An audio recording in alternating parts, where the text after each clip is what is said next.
¿Qué tal? Muy buenos días, tardes o noches, cuando sea que vean esta grabación. Bueno, pues no quería dejar pasar un día como hoy, esta efeméride tan importante, en donde se conmemoran los 500 años de la caída de la Gran Tenochtitlan, algo que marcó no solamente la historia del país que hoy conocemos como México, sino que tuvo pues grandes repercusiones en las Américas e incluso diría yo para la humanidad. Ha pasado muchísimo tiempo y la verdad es que los mexicanos todavía no sabemos muy bien cómo afrontar este hecho, cómo ver la conquista, de qué lado ponernos, si la entendemos como una gesta épica o como una desgracia, como un acto terrible, pero al final necesario. Y no solamente estoy hablando de la conquista, sino de sus consecuencias aparentemente inevitables, como fue la colonia, otra parte polémica de nuestra historia, en donde para algunos fue la gloria de ese virreinato, en donde se forja el mestizaje, y otros la ven como una edad oscura, con un mestizaje incompleto y superficial, que va a generar un retraso que todavía sufrimos hasta nuestros días. En fin, hay quienes también han propuesto conmemorar esta fecha pidiéndole al rey de España que extienda disculpas a los mexicanos. Algunos piensan que los españoles actuales pues son tan ajenos a todo esto como podría serlo un mexicano de hoy, otros que sí están de acuerdo con el tema de la disculpa. Y finalmente, una pregunta que para mí es muy importante. ¿Realmente este es un asunto entre quiénes? ¿Entre mexicanos y españoles? ¿Solamente entre mexicanos? ¿Realmente quién tiene que perdonar? ¿Hay alguien que tenga que perdonar? ¿Hay alguien que sí merece recibir esta disculpa o no? Bueno, en fin, de todo esto vamos a tratar en este video, en donde, bueno, independientemente de nuestra postura, evidentemente cada quien puede tener la que quiera, pues creo que no debíamos de pasar por alto este día y tomarlo como un día cualquiera.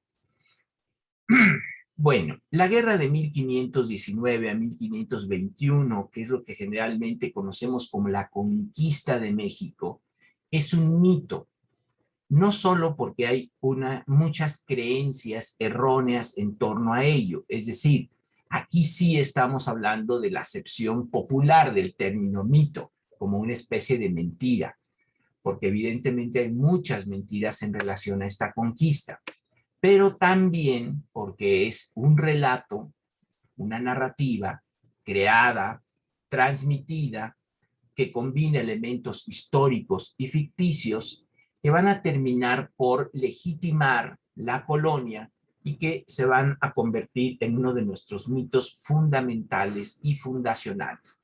Entonces estamos hablando tanto en el sentido llano del término mito como en el sentido de una historia fundacional que el mito de la conquista aplica en ambas acepciones. Es un tema que lógicamente atrae el interés de historiadores, antropólogos, psicólogos, sociólogos, incluso, ¿por qué no?, médicos, de la gente en general, pero también es un tema importantísimo para un mitólogo, es decir, desde la perspectiva de la ciencia que estudia los mitos. Por esto, y por razones también, tengo que decirlo, personales, como el hecho de ser mexicano, de haber nacido y crecido en esta ciudad, de ser y sentirme iberoamericano, por las raíces indígenas e hispánicas muy recientes que tengo y por los vínculos que me estrechan a España, pues este es un tema que me implica de una forma muy personal. En hermenéutica solemos decir que siempre hay que empezar con los prejuicios. Acabo de hablar de algunos de los míos, porque como lectores, en el sentido amplio del término, de cualquier realidad, pertenecemos a un contexto, a un horizonte cultural, a una época, pero aquello que nosotros queremos comprender, que es el caso, puede pertenecer a otra totalmente distinta, a una mentalidad diferente, a un tiempo muy remoto, y debemos empezar siempre por reconocer esa distancia. A partir de ahí es de donde empieza este ejercicio de la comprensión, pero partiendo de la brecha, porque si no, vamos a tratar de leer el pasado con los ojos del presente y eso se llama un anacronismo. Ya irán viendo a lo largo de la plática cómo trato de salvar esta situación. Por otro lado, sabemos que el hecho, cualquiera que éste sea, tiene que ser interpretado y que en realidad el hecho termina siendo lo que interpretamos de él. Esto no quiere decir que el hecho no exista, ajá, pero tampoco, sobre todo en ciencias sociales, pueden existir hechos sin interpretaciones.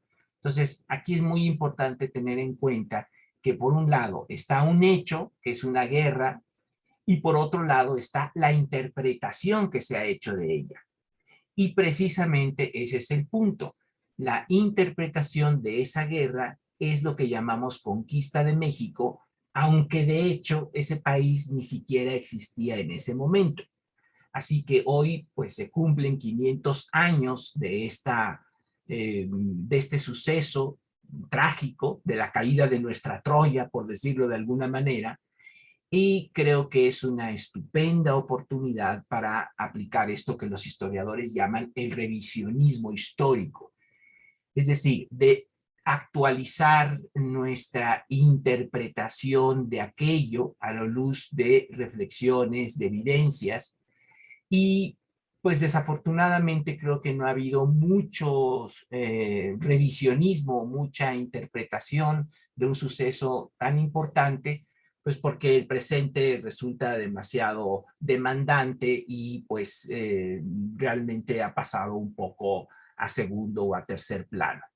Pero para nosotros es muy importante como hermeneutas, como mitólogos, como mexicano, porque lo que está en juego aquí es la visión que nosotros nos hacemos de nuestra historia, la historia que nos contamos, la historia que vamos a contar de nosotros mismos y que además de estar, creo yo, un poco distorsionada, suele tener un cierto tono victimista y que también, todo hay que decirlo, se está utilizando, se ha venido utilizando como una arma política. Esta idea de politizar la historia, pues la verdad no ayuda a comprender el fenómeno porque va dando pie a toda clase de reivindicaciones de carácter político, de carácter de otro tipo de ideologías que realmente nos alejan de la oportunidad de comprender un momento del pasado que realmente es verdaderamente fascinante.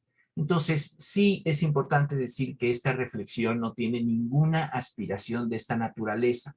No pretendo leer este momento de la historia desde una visión reivindicativa. Eso sería una equivocación en términos hermenéuticos, tanto si lo hago con la Odisea como si lo hago con un pedazo de nuestra historia.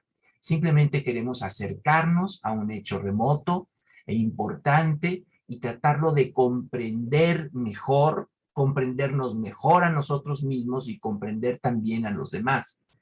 Y también acercar estas cosas que suelen estar, digamos, en un mundillo académico al que es difícil a veces tener acceso y que se quedan allí y mientras en el imaginario colectivo siguen, digamos, vigentes las mismas visiones y los antiguos mitos, las antiguas narrativas. Entonces, vamos a empezar, si quieren, por la pregunta de qué fue la conquista. Bueno, eso que llamamos la conquista, que ya es la interpretación de un hecho, fue una guerra donde triunfó una coalición interétnica, quiero subrayar esto, interétnica, en donde participaron un 99% de mesoamericanos, entre los cuales no solamente estaban los conocidos tlaxcaltecas, sino muchos otros grupos, huejotzincas, texcocanos, xochimilcas, chalcas, etcétera, que se embarcan en esta guerra por sus propias razones. Estas razones nosotros no las conocemos porque la versión que tenemos es la versión que nos queda de los españoles y entonces a ciencia cierta no sabemos qué intereses tenían para aliarse con los españoles y entonces traer la caída del imperio mexica. Algunos han planteado que debía de haber existido un gran odio hacia los mexicas como para generar todo esto. Yo creo que seguramente debía de haber algo de esto. Otros investigadores han planteado que las novedades tecnológicas que vieron los mesoamericanos resultaron, digamos, tan atractivas y seductoras, que esto hizo que todos los quisieran tener, digamos, de su lado, porque obviamente eso significaba tener una ventaja en términos bélicos en un mundo que se regía por la guerra, tanto el mesoamericano como el europeo, evidentemente, y que eso permitiría entonces tener ventaja sobre aquellos otros grupos con los que se encontraban enemistados y demás. Entonces, la llegada de los españoles, vista desde el lado mesoamericano, que es desde donde voy a tratar de abordarla, sin que esto sea reivindicativo, vuelvo a insistir, debió de haber representado una novedad, pues difícil de asimilar. Nos encantaría tener esa versión, pero no la tenemos. Necesitamos recrearla en la imaginación, en parte. Creo que debe de haber resultado amenazante, pero también atractiva. Y en el caso concreto de los mexicas, uno de los grandes enigmas sobre la conquista de México es esta actitud aparentemente entreguista que tuvo Moctezuma con Cortés y que se ha tratado de explicar de alguna forma. Pues cómo llega el invasor, o el que luego supimos que era el invasor, o ya lo era, y después conquistador, ¿verdad? Y Moctezuma le dice que se rinde ante él antes de presentar ningún tipo de batalla. Esto pues se ha entendido, tratado de explicar a través de un sentimiento de culpa que tenían los mexicas, o bien de que habían visto el retorno de Quetzalcóatl, y creo yo que pues, ninguna de esas explicaciones hoy me parecen muy satisfactorias.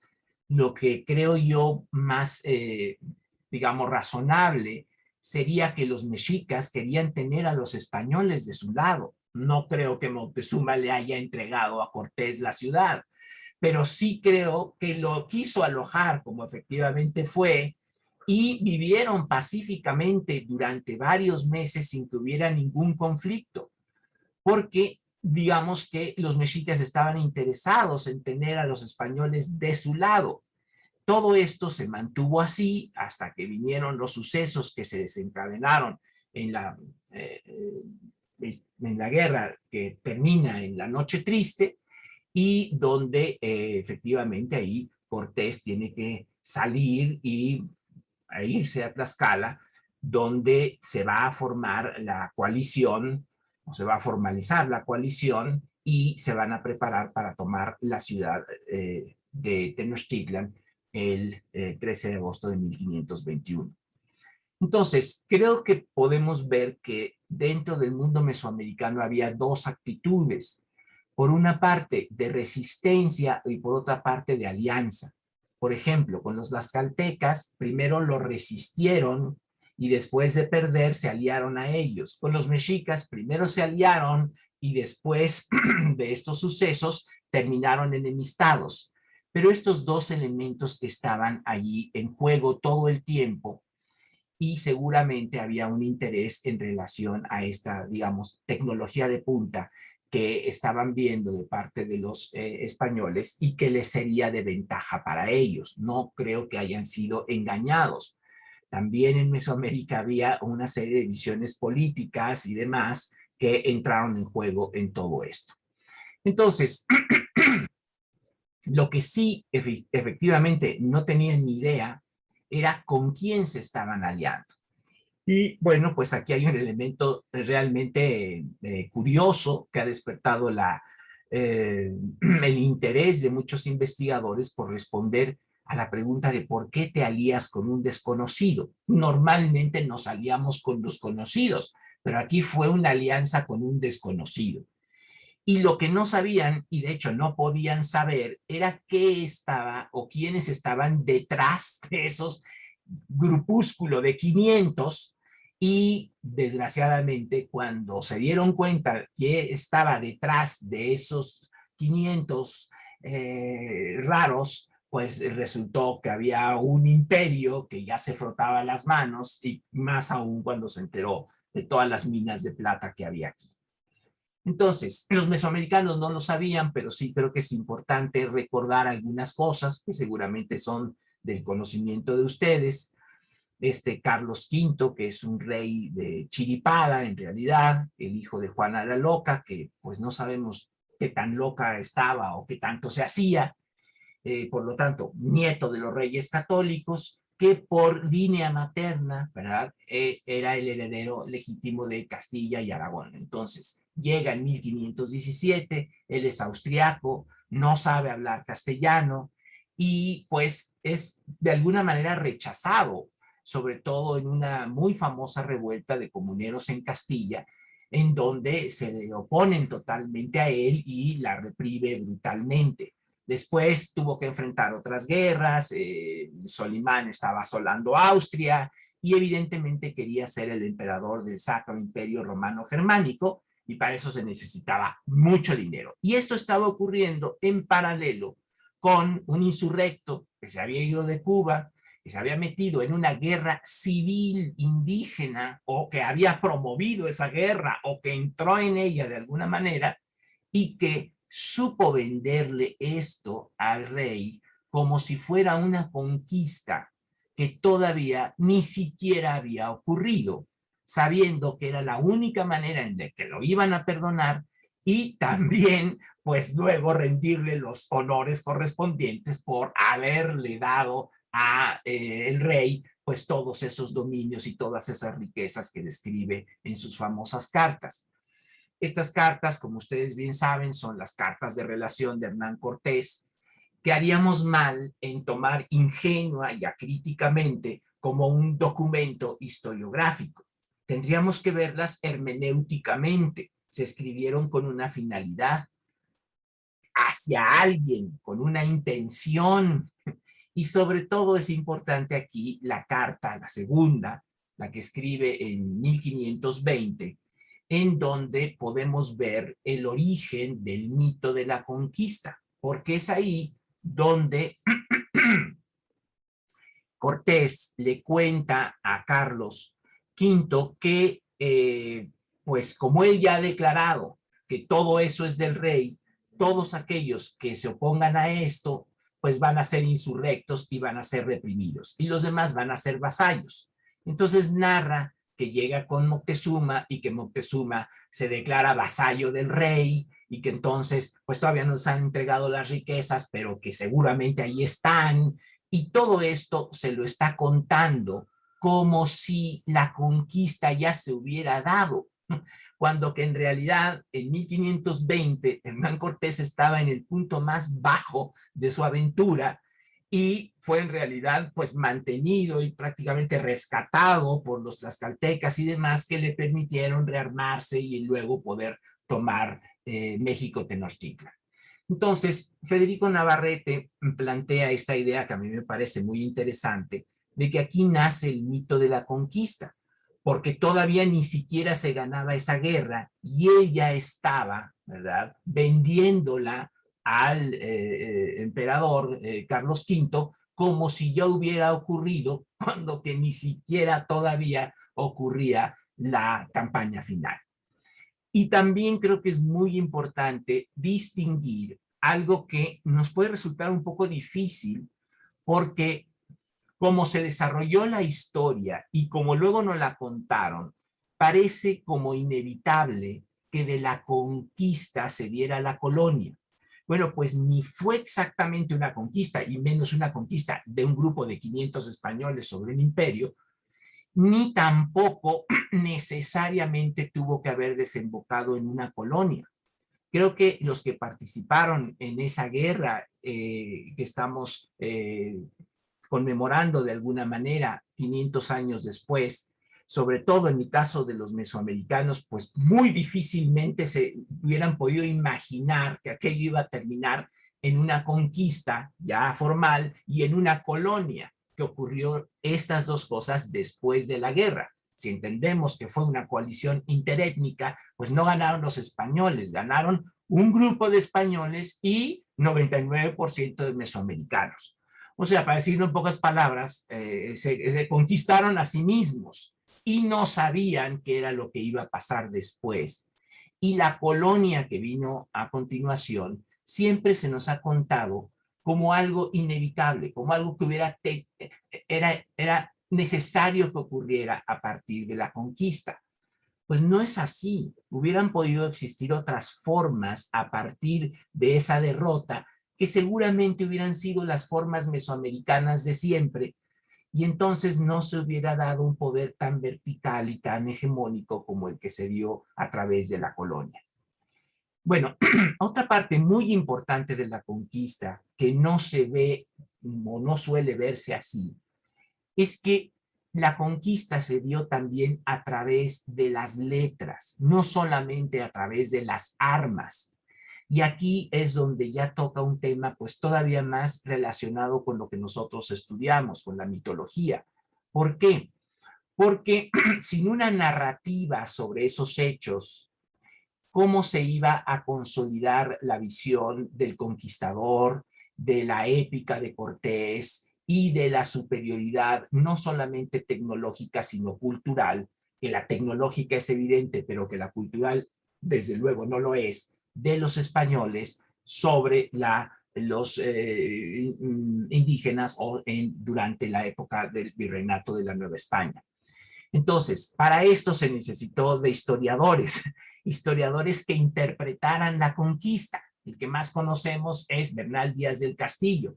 Bueno, pues todos ellos son los que nos van a heredar esta imagen del conquistador casi único, del guerrero épico que logra esta conquista extraordinaria, y donde sí estaba acompañado por algunos, pero pues estos unos eran como sus comparsas, cuando que en realidad era un poco diferente, por no decir que exactamente al revés.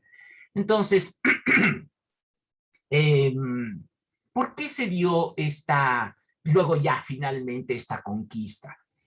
¿Qué tanto influyó la superioridad tecnológica? Bueno, desde luego fue un factor. También lo fue después en las guerras que continuaron, porque esta fue la caída de la cabeza, digámoslo así, pero siguieron 30 o 40 años de guerras donde ya ese dominio y ese poder tecnológico se fue haciendo cada vez más notable, ¿no? E imponiéndose a lo que había aquí. Bueno, uno de los elementos importantes es esa cuestión tecnológica, la mayor experiencia en guerras, las tácticas militares y un hecho pues que creo yo que es incontrovertible, y es el aislamiento de todo el continente americano desde el supuesto paso del estrecho de Bering, que mantuvo a las Américas, digamos, aisladas, y que ese aislamiento no solamente significó una separación del resto del mundo, sino que dentro del mismo continente, como bien lo sabemos, es muy difícil o no es tan fácil como en el continente europeo y asiático la movilidad. Esa movilidad trajo consecuencias muy grandes. ¿Por qué? Porque los animales de pastoreo no son tan fáciles de trasladar. Esos animales prácticamente no existían en América. Entonces, todo esto hizo que se enfrentaran un mundo en donde se había dado un patrón de avance tecnológico a través del Mediterráneo, conectado desde la época de los griegos y después dentro del continente que lo permitía, y que generó una serie de avances que solamente se dan cuando hay intercambios de ideas, de religiones, de creencias. Ese es el punto del movimiento y del crecimiento, y que dejó a América en una situación, digamos, mucho más vulnerable por el aislamiento. Y realmente el factor principal del triunfo, digámoslo así, pues no fue ni la superioridad tecnológica ni la cultural, que evidentemente no se acepta, sino pues, algo que nos va a parecer terriblemente familiar hoy en día, ¿verdad? Pues las enfermedades transmitidas por los animales, los virus que trajeron la viruela, el sarampión, la famosa gripe del cerdo, por cierto, muy parecida a la influenza, y para los cuales los mesoamericanos y antes los taínos en Cuba, pues no tenían anticuerpos. Hoy nos alarmamos con los muertos de esta pandemia que estamos sufriendo, que se calcula alrededor de 4 o 5 millones en todo el mundo, pero para hacernos una idea de lo que estamos hablando, en 1618 ya podemos hablar ahí sí de una consolidación de la conquista y una colonia. eh, un siglo después de la caída de Tenochtitlan, se calcula, estas son cifras de Jared Diamond, que de 18 millones de mesoamericanos quedaron aproximadamente 2. Entonces, esto fue lo que realmente allanó el camino para que hubiera una conquista, ahora sí, del territorio, un dominio. Y si a esto agregamos, pues, que se van descubriendo minas de plata, pues el interés aumenta del lado europeo y entonces, pues sí, ya viene todo lo que conocemos y sucedió después. Ha habido varios intentos de interpretar la conquista. Ya mencioné los de los historiadores españoles del siglo XVI. Y si quieren, hacemos un salto muy largo hacia el siglo XX y tenemos el famoso Laberinto de la Soledad de Octavio Paz, que en realidad es una interpretación en clave psicoanalítica de este hecho, que desde luego tiene un gran interés y que también tuvo y sigue teniendo un gran impacto, ¿no? Cortés, el padre español, la Malinche, la madre indígena violada y nosotros, pues los hijos de lo que ya se podrán estar imaginando.